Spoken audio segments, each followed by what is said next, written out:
আমি ঝামেলার মধ্যে যাব না। ওনার পরিবার হচ্ছে হোক, আমার পরিবারের দরকার নেই, আমি সেফ থাকি।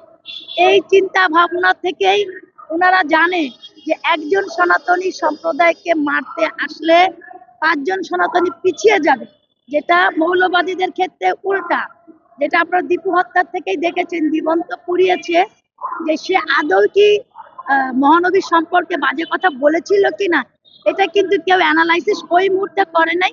প্রত্যেকেই বলেছে যে মহানবী সম্পর্কে বাজে কথা বলছে, অর্থাৎ তাকে জীবন্ত পুরানো হচ্ছে। এই জীবন্ত পুরানোর মধ্যে সকলেই শরিক হয়েছে। আদৌ ঘটনাটা ঘটেছে কিনা এটা কেউ কানে নেয় নাই। তারা সকলে মিলে এরকম একটা ঘটনা ঘটিয়ে ফেলেছে। আর সনাতনীদের ক্ষেত্রে হচ্ছে উল্টো, যখন একজন সনাতনীকে মারা হয় আর 5 জন সনাতনী ভয়তে পালিয়ে যায়।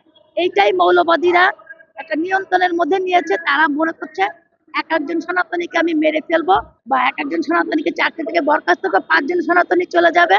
এবং আপনারা জানেন প্রত্যেক সনাতনীর একজন করে ওয়াইফ থাকে এবং তাদের অল্প কিছু সংখ্যক ছেলে মেয়ে থাকে। তারা ওইভাবেই সীমিত জীবন যাপন করে, যেটা মৌলবাদীদের থাকে না।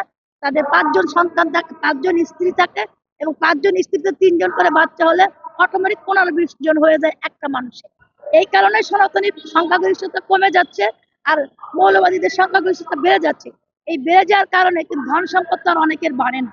তাদের ধারণা সনাতনীদের যদি আমরা বিতাড়িত করতে পারি, তাদের সম্পদ গুলো আমাদেরই হয়ে যাবে। এটাই বলতে চাচ্ছি যে জীবন বাঁচানোর জন্য অনেকে অনেক রকম ভাবেই কাজ করছে, কিন্তু আসলেই যারা সত্যকারের মানবতাবাদী, এভাবে আসলে দেশ হয় না।